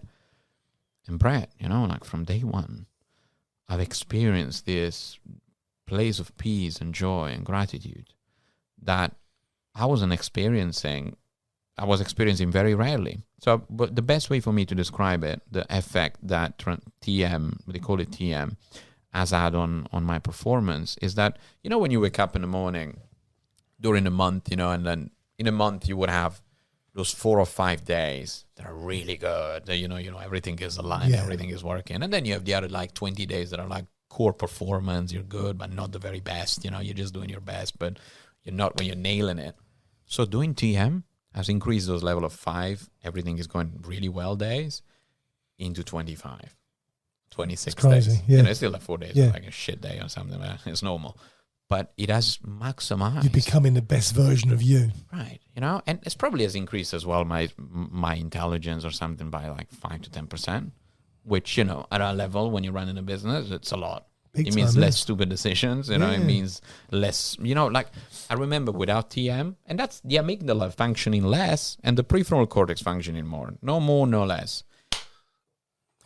So I think when you want to disrupt your own business, you need to disrupt yourself as well. If you're the entrepreneur at the helm, you always need to learn new things, and you need to look at, one thing that I say to executives, and I tell myself as well, it really helps me that I help those big executives, because it makes me reflect about me as well. I learn so much. And there is a lot of executives that get to a point in their career where they're like, Alex, how do I get to the next level? This is not working anymore. These are people that make millions of salaries and, CEOs and everyone else, these large companies. And they're like, I want to get to the next level. And one big thing that we realize with our clients is that, and I tell them, is what got you so far is not what going to get you to the next level. So there is a lot of people that accumulate a number of habits and attitudes and approaches to life that give them this massive dopamine spike and massive series of success, which is great. But you always need to question that as well. If you want increasingly 10x and 10x yourself, because otherwise you're going to work on an operation that is only good at giving you the results that you achieved so far. Yeah. If you want, and that's fine. If that's what you want, that's fine. If you want stability of results that you've achieved, that's okay. That's what you want. But if you're looking for 10x or more and more and more, you must disrupt yourself. You must find a new way. So going back to TM, I think it was on the, what was the last point I said about it? You were just basically saying how it had grown, like you'd gone from 4 good days to 25 good days. Yes, and then after that, so I said it was 4 days, 25 good days, and the level of clarity that he gives. There was something specific that I wanted to say about it. I find it's a great time investment. Yeah. And I find that I feel that's what I miss. That's what I feel I'm missing. Yes. And I'm listening to you now, and I'm seeing myself 3 years behind you. That's where I'm looking. I'm thinking, that's what I need. I need to invest more in me. I'm a whore. I'm a work whore. Oh, I used to be that too. Yeah. I used to be a prostitute in my own business. Yeah. I was like, more. And that was giving me gratification. Actually, you know what was my best indicator for top performance? Burnout. Yeah. I had to burn out at least 4 to 5 times a year for me to feel I'm doing my best. Yeah. I was sleeping about 3 hours a night, 4 hours a night. And you know what? If I was sleeping more than 4 hours, I was feeling guilt. Yeah. I was sleeping more than 4 hours. Well, this is the weird thing. I've had this guilt thing. I'll speak about this a lot to other people where it's like, I think it's just the environment I grew up in work-wise, where you're always working, and if you're not working, why not? Whereas I'd never have a day off. If I had a day off, I'd feel so guilty about not doing something productive. Like, it's only been the last year or so where I'm really starting to try and get away from the phone even. Like telling someone that I'm having a day off without the guilt of, and sometimes you're working 24 hours a day and you still, I could work 36 hours straight and then taking 4 hours off, I'm sitting there like I should be working. It's mad. It's like an addiction. Yeah, it is. And that's also, you remember we were discussing the value system earlier. Yeah. Your value system is of a very, very hard worker, probably came from your parents or from your upbringing or from your early days in business, that hard work meant either gratification or success or anything else. And not working hard meant to create probably pain, derision. I think sometimes, like you watch an animal hunt and kill, then he eats everything. He eats everything because it doesn't know when the next meal's coming. And I think there's some weird way it kind of resonates with that, where it's almost like you've got to get it now. You've got to get everything. When actually you're in a position you don't need to do that. But it's almost that fear of it's the lack of safety net, like when you come over at 17 years old. Yes. You don't eat if you don't work. Agreed. The only thing is that I think it really works because it makes you on the top performer that you are, thinking like that. It makes you the top executor. But I think when you're building a business, and I'm learning that myself, by the way, I'm at the beginning of that journey, but when you're building a business, you're building a machine. And to build a machine, you need to be relaxed. You don't need to see everything like, I need to jump here and there. You still keep the fierceness. I still keep the hunger. And when I see a prey to go, I put the executor on and I jump, with my teeth in it completely. I become an opportunist in that case. And I put it back and I'm like, go. But in the other case, our job as entrepreneurs is to build the very best machine that we can. And by the way, I've learned this from people that have built companies that went from like CEOs, and now there are some of my best friends that built companies that they went in, the company was making 20 million, and after 3 to 4 years, the company was making $1 billion. Yeah. And these are people that they said, Alex, I said, how many hours do you sleep? And he said, this is a friend of mine, Stefano, and he said, I sleep 9 hours. I said, 9 hours? Like, if someone came to me with these kind of things, and I was like, are you fucking crazy? 9 hours? You're lazy, I was thinking at the beginning. And he was like, that's how I work, And then you see the results that they achieve, and you're like, maybe it works. And then I started studying about the science of sleep. And I started learning that if you don't actually sleep at least 8 hours, then your amygdala is 30% or 40% more active. So it kind of destroys your life, and it puts you into this fight or flight mode, which satisfies our need for dopamine with our ADHD brains, but it doesn't cater to the company builder that we should be. I think there's different. Did you listen to Stephen Bartlett's podcast with Simon Cowell? No. Oh, really, with Simon Cowell? No, I didn't. Really I listened to some of them, but I didn't listen to this one specifically. And he was saying where similar sort of thing to what we're saying now, where he went from 3-4 hours a night of sleep. Now he's sleeping, 8-9 hours every night. Only does 4 days a week. Has a 3-day weekend. But you can only do that once you've made it. I don't think so. The company builder is very hard to do a 3-day weekend. I don't think whilst building a company. I mean, I'm active. Like, I tend to be active 7 days a week. So, but I think you there speaking that is your value system, not actual the business solution. Now, I'm not saying to people take 4 days off. Working in your business is hard work. Building a business is hard work.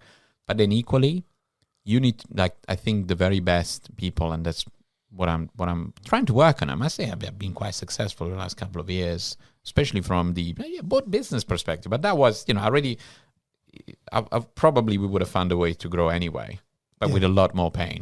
Instead, now I'm in a place where I'm actually enjoying what I do, and I don't have that guilt anymore. I don't have the guilt piece. Because I'm like, this is the life that I want to run. And I want, now what, what I did? I made it an objective of mine, just as high as the financial objectives. I put the emotional objective. What is the emotional quality that I want to experience every day? Because ultimately, that's such an important piece of wealth.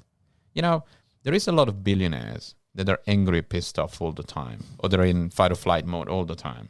And then, you die when you're 90 and you have billions in the bank, and you look back and you're like, I've lived a miserable life. I've been miserable with my partner. I've been miserable with my children because I had to make them guilty about not working or whatever it is that the value system that we've been given, we give them, right? You look back, you die, yes, you have billions, but they're all going to go anyway, or to someone else. So who cares if you made them or not? Instead, what I want to do the moment I die, whether I get given a death sentence today for the next 2 years or next 2 weeks, or whether I live another 90 years, is I want to be in a place where I look back and I say, I've actually enjoyed every moment. I've enjoyed every second. I've had the emotional quality that I wanted. When I was living and I had everything that worked in me, I could breathe well, my hands worked, my legs worked, I could go for a walk, I can go to Barry's classes and run, I can lift weights, I can achieve the things, I can travel the world. Like, in that moment, I want to experience joy. I don't want to experience, what if I don't pick up the phone and I don't close that deal? Because that is guilt, that is fear, that is anger. And now I'm counting the number of seconds, the number of days, the number of minutes that I'm experiencing joy. And if the number of seconds and minutes and days that you experience joyful days is high by the time I die or tomorrow, and the financial impact and the world impact that I've had is high, then I've achieved what I wanted to. So, but this is something you can achieve every day. The emotional quality is a decision. I think, I have 3 things for me to have that base emotional level of satisfaction, which is if you eat once a day, you have a shelter under which to live, not a mansion, a shelter, something dignified that you can live under, whether you rent it or you buy it, doesn't matter. And health. You're healthy. You got these 3 things. I think we have all the elements that you need to be emotionally fulfilled. Everything else is the game of life. Which I play really hard anyway. But it's important, I think, to focus on that. And it's great, Brett, that if you had asked me, if you had found someone that's seen the things that I'm telling you 3 years ago, 4 years ago, I would have looked at them and said, this guy's in another world, there's probably something wrong. It's great that instead in your place, you're recognizing already, because I wasn't even at the I was in the delusional state. I was in the rejection state of these kind of things. I was like, these are things for, people that they're not brave enough. Instead, you're recognizing, it's great that you're recognizing that's something that could work for you, because this is where the journey begins. My journey began when I recognized that maybe there's more to this experience of guilt and fear in life that we've been put in as entrepreneurs. I think this is the thing. I think it's realizing, it's trying to find the pursuit of happiness. What is the goal? Yes. What is life actually all about? Yes. I spend a lot of time on my own. It can be a lonely place. Yes. Business can be lonely. It's am I happy all the time? Of course I'm not. No. We're stressed. We spend a lot of time stressed. Yeah. And by the way, Brett, I'm not depicting here a perfect world, because last night I couldn't sleep. I was dreaming about work. Yeah. Just to be clear. Same as that, I was up at 3 o'clock. I woke up 3 times, yes. And I was like, I forced myself to sleep. Because I'm thinking about the next thing that we got on, and the investments we're making in the US, and 25 things that need to go together. So I actually, sometimes I actually don't sleep at night and I still experience anxiety. But let me tell you one other thing that came to mind. And I sat down on the sofa this morning to do my meditation, and I was like, yes, today I'm experiencing anxiety. But you know what? Now I experience it once every 23 days, once every 35 days. Yeah. I still experience it. Yeah. And then I know I have to handle it and I have to remove it if necessary. Before, I was living like probably 250 days with anxiety, with fear, with stress, with the occasional Friday night when I was getting like hammered and drinking, and all those kind of things a lot. And I was trying to forget it. I was using junk food and alcohol to forget, to unplug for that very brief moment. Escapism. Yeah, all these kind of things. I was trying to remove it. And those were the only moments that I was like, I'm not anxious. But then I was going back in, on, because I connected anxiety and stress as a key performance indicator. Instead, you realize actually that's not what necessarily needs to belong in your life, and there are ways to remove it. It's the self-harm. Yes. Again, I think so, because then that creates, by the way, lack of productivity. And what some people would identify as, I don't believe there is any self-sabotage, but you would identify it on the outside as self-sabotage. Why? Because with your actions, yes, we're driven and fueled by willpower. But when your actions are fueled by willpower and you keep pushing yourself into things like, I don't really want to do this today, but I'll do it anyway, right? What you're doing is you're submitting your subconscious to your higher, to your conscious mind. And you're saying, you must do this, you piece of shit. That's how he used to talk to me, by the way.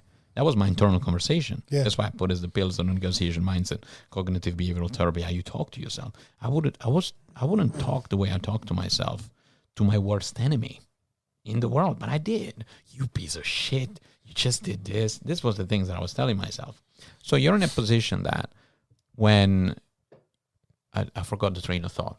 You're talking about guilt and sort of basically talking to yourself. Oh, yes. Self-sabotage. So you're in a position where you're conscious and your conscious brain tells your subconscious, hey, this is how you need to behave. You will power your subconscious in. But then the way you exist, and this is how we call it in the negotiator's mindset, you call it a master and servant relationship. So the master is telling the servant, this is what you should do. But you know what? Your subconscious is going to make you pay for it at some point. Yeah. And it used to make me pay every day. It used to be like, no, now you don't concentrate. No, now you're not going to focus on this. Oh, you're going to postpone this email. You're going to do this. You don't want to exercise today. Exercise tomorrow. So it was a constant struggle where I had to force my willpower on me. With TM and all these other things that I do for the negotiator's mindset, like now there is no more struggle. Like actually I used to be one, again, running just on willpower. Now I don't have any more I don't use willpower. I just do what I'm aligned with. I feel that working is the right thing to do. Yeah. And if some days, you know what happens now sometimes? At 5 a.m., my brain is dead. 5 p.m., my brain is dead after working all day. And now I can walk out of the office. The other day I caught myself walking out of the office and at 5 p.m. and feeling that was the right thing to do. Now that 5 years ago, 3 years ago, would have never happened. I feel like you have taken half a day and cheating. Yes, a day off. It would have been like, you, Alex, you're making your business go bankrupt if you do that. But now I'm not walking around because I can, by the way. It's not the business obviously is more solid. And if I walk out at 5 p.m., it's not going to go bankrupt, clearly. Of course, yeah. But so it wouldn't have on year one. Exactly, yeah. It wouldn't have even on year one if I did that. And I'm not walking out every day at 5 p.m. Some days I have to finish at 11 p.m. and it's fine anyway. But sometimes you just align with yourself. You just know you need that time off. And if you're aligned and you give your subconscious what it needs, or you extend your level of conscious, you're one. You're aligned. So what you do just happens and it flows. And some people call it the power letting go. Surrendering to yourself gives you the very best of yourself. Yeah. Yeah, I feel the way I'm running sometimes is probably like trying to run a Ferrari on red diesel. That's right. It's like it's never going to be optimal. And by the way, like running the Ferrari on red diesel or even with no fuel will make me excited. It puts you on adrenaline. I said, oh, God, look how good I am. Yeah. I got a Ferrari and I don't even have fuel and I create fuel. That's the weird thing. Sometimes you do, like I get turned on if I'm still working at 2 o'clock in the morning. I know. Mentally, obviously, but it's like it's the buzz of doing more than everyone else. Yes, but and that's ego driven. Yeah. That's significance driven. Yeah. I used to get the buzz as well. I used to get the buzz when I used to wake up at 4 a.m.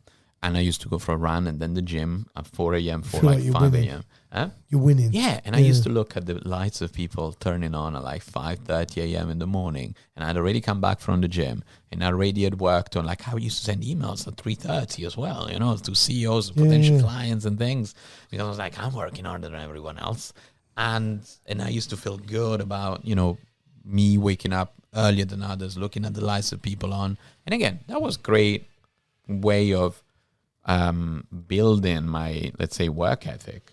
But again, long term, it broke me. Yeah. So because I've experienced so much pain, and I know that I lost my mind literally doing it. I wasn't even know if I was going to be able to do a conference anymore. Like I ran conferences with 300 people. I couldn't even talk to 2 people at the same time. What happened when you burnt out? So that wasn't the burnout that I would call. I'll tell you what happened usually when I burned out, because it was a regular thing, for me to do.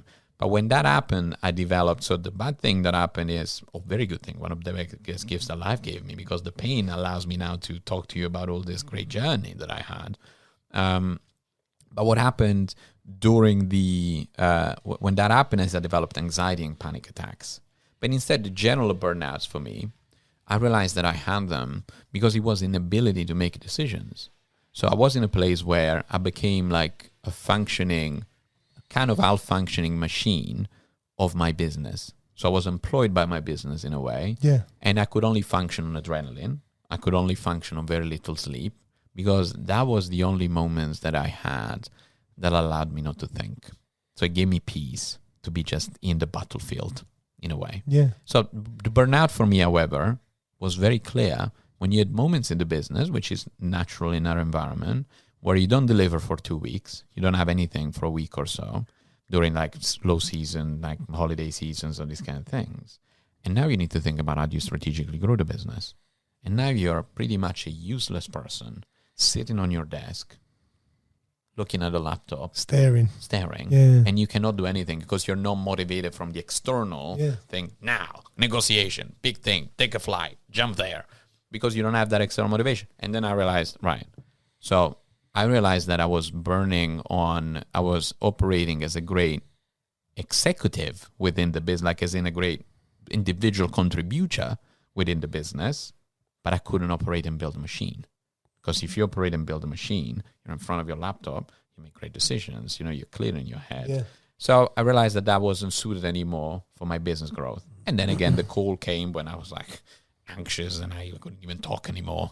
And that brought it to a point that I was like, right, now we need to do something. So I made it very urgent. I kind of knew already that it wasn't sustainable. But then this made it very urgent because it became a business problem. I called my doctor and I said, Doctor, I'm having anxiety and panic attacks in every Zoom call that I'm having, in every Teams call with clients. Is this normal? I said, no, it's not normal. And I was like, right. I said, Doctor, my business is going to go bankrupt. We need to do something because I can't talk to people. I was scared at the time because everything I built here, it depends on me talking to people. Yeah. It's not going to work anymore. So I was like, what do we need to do? What's going to happen? And the person actually prescribed me antidepressants. He said, take antidepressants, see how it goes. Then I've done my research. And again, this is not medical advice. I'm sure that a lot of people need to take them and need to use them. Absolutely. But I thought it wasn't the best solution for me because it would have changed. I've learned that it pretty much changes on how you perceive stimuli around you. And I was like, I don't need to change the environment here around me. I need to change the way I perceive the environment, but I need to find ways which work for me and that are sustainable. So I started this journey of looking for the pillars of the negotiator's mindset. And I started reading like 3 books a day on anxiety because it was my main project now. It was like to stay alive, in the business. Yeah. And by the way, I also want to share the level of discomfort that I've experienced because, again, Brett, now you and I are talking about the optimal mindset and you enjoy life and you have emotional fuel and that brings business results and personal results and all those kind of things. But at the time, I was experiencing a tunnel with no light. I was like, it's like, if someone, you lose the ability to walk and you have no doctor that tells you maybe you're going to walk, maybe not, because the mental health is not as clear on that, like you're going to live with anxiety. Actually, many people say you're going to live with that for the rest of your life, and you're going to have panic attacks for this. Fuck that, it's like, this is a death sentence. We spoke a few times on this podcast about emotional health rather than mental health. And I think that's where a lot of us are, we're emotionally drained. Yes. And now the wrong word is, I don't know why they call it mental health. They call it mental health because they only take care of people already broken mentally. So you try and get healthy again. But I call it emotional fitness or mental fitness. Yeah. So, like you said, you exercise, you run marathons and things, right? So did you go to the gym? I actually own a gym. Oh, great. You own a gym. Perfect. So what happens if you exercise 3 times a day, 4 times a day, and then you do that every week, for 3 months, and then 1 week you stop exercising for 3 weeks? What happens to your muscles? It dies. They die, right? They're much, weaker. They're not strong anymore. You lose them. So you have immediate effects that you can see when that's your physical fitness. Now, mental fitness is the same. You don't do mental exercise. That's what I tell. The other day I was doing a conference to 300 people. Because you can't see the bicep. Because you can't see it. I mean, now People I are see. not- I've created a KPI that I see Yeah. the joy that I experience. I actually count it now. But it isn't well known. Like, you know that you need to go to the gym to be healthy physically. And, oh, by the way, it also helps mentally, as you know. Yeah, of course. Yeah. So we know we need to do physical exercise to be physically. It helps mentally. You know, it's a big part of that as well. To have that physical health. But we live in a world where we don't know that you need to do mental exercises, as in mental fitness exercises, to be mentally fit as much as you can. And people like you and I, or business owners, or negotiators, we are Olympic athletes of mental performance. You have a million decisions thrown at you every day. Now you're telling me I don't need to do any mental exercises? It's like the equivalent of someone turning up to the Olympics and saying, let me wing it with Bolt. No, I'm going to do mental exercises. And I learned these things from people that make hundreds of millions a year, billions. These are people that have their executive coaches. I also have one that they tell you how to think, how do you create the right mindset, how do you create the right emotions, and all these kind of things. So I think society's conversation should move into a place of recognizing that emotional fitness is as important, if not more important, than physical fitness. Because once your emotions are in the right place and your mental fitness is in the right place, and you can see me exchanging that word mental emotions, big part is the emotions. Once these emotions and mental fitness is in the right place, you will want to exercise more. Of course, yeah. Before exercise for me was... I was going to say it's impossible to exercise if your brain's gone. Exactly. For me, exercising was another chore, another list of expectations that I was giving myself. I want to build a multi-million-dollar business. I want to look like this. I want to do that. More things, more lists to give to my subconscious to do. Do more. Instead, now, I've changed the dynamic from not I have to exercise, I get to exercise.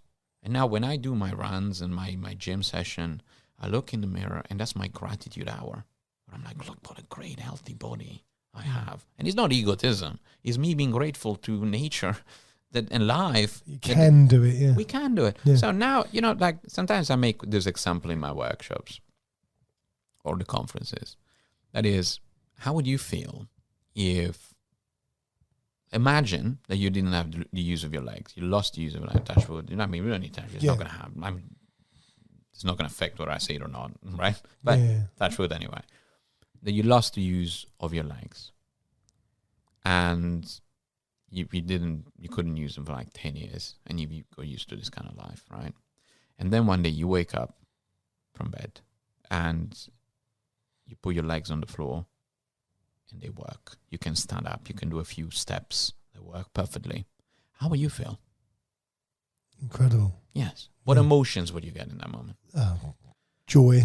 It's like, joy. You feel like you've got your life back. No? Yes. Yeah. Joy, gratitude. Yeah. You would feel you've been gifted the best gift that you could ever been given. I would cry. I would cry. Without fail, yeah. In that moment. I was like, I got my legs back. Yeah. How beautiful. So now, your legs work, my legs work. I wake up every morning and these legs work. Why shouldn't I cry of happiness anyway? Yeah. Why do I need to get life to make me ill for me to be grateful about what I already have? Yeah, so true.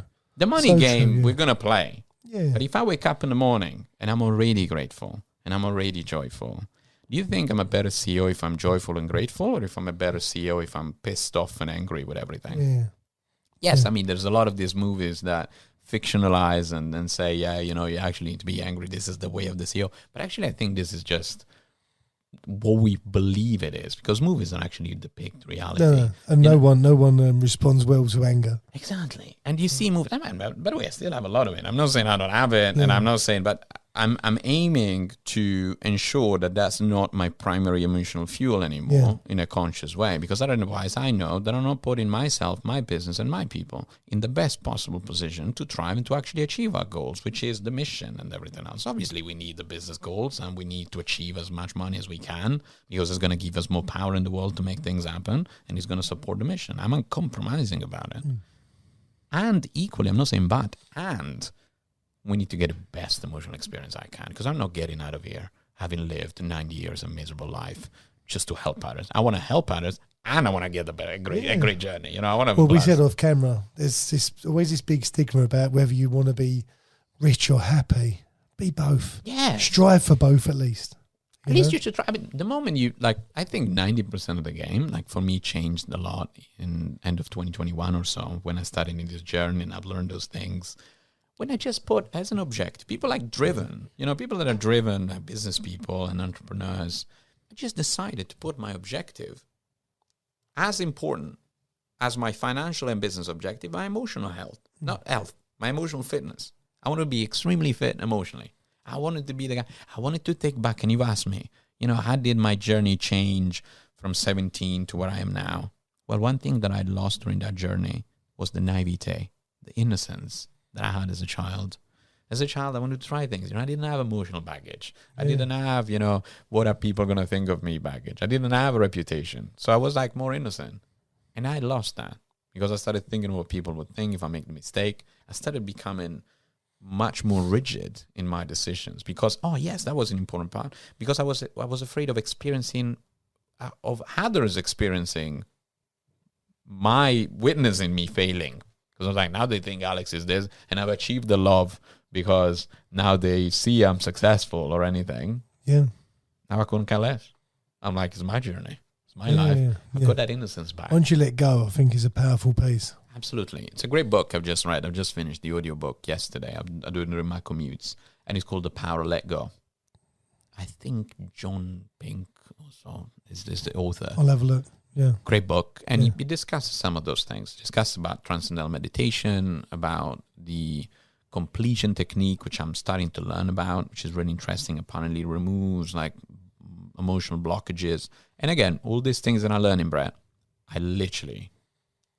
I'm the biggest capitalist. Like, I don't come from a spiritual background. No. I'm learning these things because they make sense in business. We say this all the time on this pod.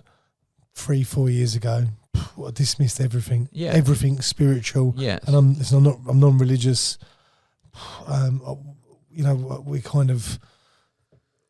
We literally, I don't even know how I got into it. I've done something. I got invited to a marathon with that was based around gratitude, and then we started sort of dipping our toe in, pardon the pun, to cold water therapy, meditation, breathing, yoga. And I've done yoga twice, but you started seeing it, and you go, this is actually really, really good. And I would have just dismissed it. Someone. Me too. I was like, I'm going to work, like go and work a bit harder. There's people that got nothing to do, That's what I was thinking. don't do enough. This is the trouble. I'm not practicing what I'm preaching. I think you're at the stage, like you said, that you're realizing this is important. Yeah. The next step is starting using some of this. Like, you'll only embrace it, like I have, when you see the results of it. When you see the results that improve your life, like they get you more of what you want, this is when you'll be like, yeah, I'll do it. Because, the 40 minutes a day of meditation, it's a massive investment. It's a massive time investment. And I'm very time poor. So I need to decide when to do them. The 8 hours of sleep every day, it's a massive part of your day. It's easier to operate on 5 because I get 3 more hours and I need them desperately. But then I become more ruthless with the time I've got left. With the 9 hours, I don't let people... I say, how are you, obviously, when I'm in a meeting, and how are you doing, blah, blah. But then it's like, what's the agenda? Right. What are the 6 things you need to tell me? Yeah. And then people are like, well, I wanted to... All right, I'm canceling the meeting. Come back to me next week or not tomorrow with an agenda, and then we can discuss it. Thank you. Bye. Boom. I've removed now 20 minutes. I'm ruthless. Ruthless, not with people. My own time. Yeah. With my 9 hours, 10 hours, 12 hours of time that I have, I'm ruthless because the rest of the time is gone. And I always start when I plan my week with what I call non-negotiables, with the base of the negotiator's mindset, which is the mindset and the mental and physical health. What do I start with? I plan my calendar, like even when I sleep is planned. I plan 8 hours of sleep. So I say I go to sleep at 10 o'clock. I wake up between 5 and 6 if it's 7 hours, or I go 9 and I try and stay until 5 or so. Then I plan my exercise. My 3 or 4 Barry's classes, and then maybe 1 gym session or 2 gym sessions or so. Then I plan my meditation, my 2 meditation sections, and then everything else is everything fits in around that. Everything else fits, and these are non-negotiable. I mean, the meditation sessions I move sometimes the one in the afternoon. As you go to a meeting, you don't get to do the meeting. You do it in the evening. I'm not religious about it, obviously, but these are the things that are the pillars or the foundation of my success, as in my the success that I want to achieve for that week. Yeah. If I don't have the pillars, and before I used to burn the candle at both ends, okay, let's fit this in, let's sleep, let's blah, blah, blah. You just you don't have a foundation. And if you don't have a foundation, you don't function well. And if you don't function well, you're going to be someone else's, you're going to be, your life's going to be dictated by someone else's agenda. If you're an entrepreneur, we have the duty to be completely in control. And these kind of things, they just give us a better brain. Yeah. Yeah. We're going to have to wrap this up shortly because yes. I feel like I'm going to go and meditate this afternoon. Me too. And I think I've got my pregnant wife waiting downstairs. I told her she was coming at 1:30. It's 2 p.m. Oh my God. I was feeling this. That's why I lost my train. I was like, what time is it? My wife is waiting downstairs because this is going to be emotionally painful later. She's the real CEO, Yeah. But before we finish. So Carmen, I'm so sorry, by the way. Before we wrap it up, what's the future? What's the next 5 years? So next 5 years, we got a really exciting challenge, which is to 10x the business and to do that in New York, the rest of the United States. So I'm really excited about that. So growing a business which does much more revenue than now and much more 10x profits that we do now. So I'm really excited about that. And because as we build that in the next 12 to 18 months, we achieve that, then that can keep growing 50% year on year. But I'm not interested in growing the commercializer to scalable numbers at the moment. So I'm happy on double-digit earnings on that, or double-digit growth. And then with the profits that we'll generate, I'm interested in building truly scalable businesses through our investment company, Adamo Enterprises, and use a more, let's say, sectorial amount of time for the commercializer, but I always think I'll stay on as chief negotiator until I die. Something I love doing. Yeah. So I'll keep doing it always. Probably in 10 to 15 years when we won't need the funds from private companies, to work on big negotiations. Maybe we'll help presidents and these kind of things, to avoid wars and this kind of thing. So that will always stay. But I'm really excited now again in the journey of building truly scalable companies with our own money, because I don't like to be owned by others. So I really look forward to do that. Mate. Yes, and in terms of vision, I don't know whether that will happen that clearly, but one thing that I really want to do, two areas. One, I love to build enterprises that are in line with what I call it the human consciousness lab. Again, this is an ambition, and that is, can we build companies that help people reduce amygdala activation and increase prefrontal cortex activation so they can allow people experience more joy in life? That can allow people to experience life on their terms a bit more. So if we can build a company with that mission, I'm not being too, structured on that. If we get a company that just, does great products and we make money with it, I'll do that anyway. But that's the vision. And then the second point, one thing that we're really pushing on, and this is more of a, let's call it a charity project, so an inspirational project, but I think it's a duty that I have towards the world of these great gifts that I've received in terms of learnings, the learnings that I'm sharing today, is what we call negotiation democracy, which is to give the power of negotiation to consumers, to people like my mom and dad, people that have never experienced wealth, that, they feel shy in even, you and I are not like that, we're business people, but they feel shy in even negotiating their rent, or they can't say no to people, or if we can give, that's the negotiation democracy project, which is making the universe more conscious. If we can give the great tools of negotiation, or this mental awareness and mental fitness piece as well, to the day-to-day people, and that allows people to save, £50 on their rent, or £1,000 on the car that they buy, or renegotiate their mortgage with 1% less, and so on and so forth. And we do that for 200 to 500 million people, then that's a massive impact. So I want to democratize the power of negotiation, because now I feel only the big executives that make sense, that can afford our trainings or come into our trainings or that we advise them on, they get to experience the power of negotiation. But if we can give it to everyone, we can spend a little bit of money on that, as a, let's say, B2C or charity project, then I think that's a big win. I'm not giving myself a hard target for now, because we'll drive it more later on. But for now, we're interested in spreading that a lot. Nice. I love this chat. Thank you. Thank you, Brett. Thank you for having me. Enjoy it. It's been inspirational, if I'm honest. I've sort of sat here like a school day. I've sort of sat again.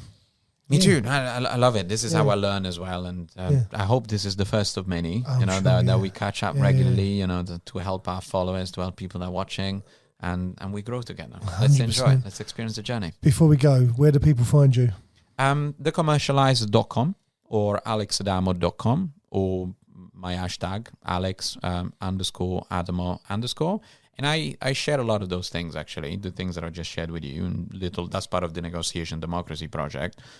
Little sound bites, not sound bites, little snippets of those kind of videos, 20 seconds, a minute, that we're sharing with them, both on negotiation and mental fitness. So they can find me there, and they can go through our channels if they want to contact us. We're happy as well sometimes to do what we call negotiation war rooms. We're starting a project. So if anyone feels that they need some help on those elements, either on a negotiation or those points of mental fitness, and any of your followers or anyone who's viewing might want a conversation with me for like 15 to 20 minutes, we'd love to record that so that then we can share their learnings with everyone else. Because I think there's a lot of people that can identify with those points, but you and I do tend to be entrepreneurs and we cater to a smaller amount of the population. But if we can get people that, experience some of those things and I can share some of those elements, then we can help them, then we can help so many people. Love it. Yeah, love it. Right. Thank you, Top Brad. man. Thank you. Thank you very much. Thank you so much. Thank you for having me. Cheers. Thank you.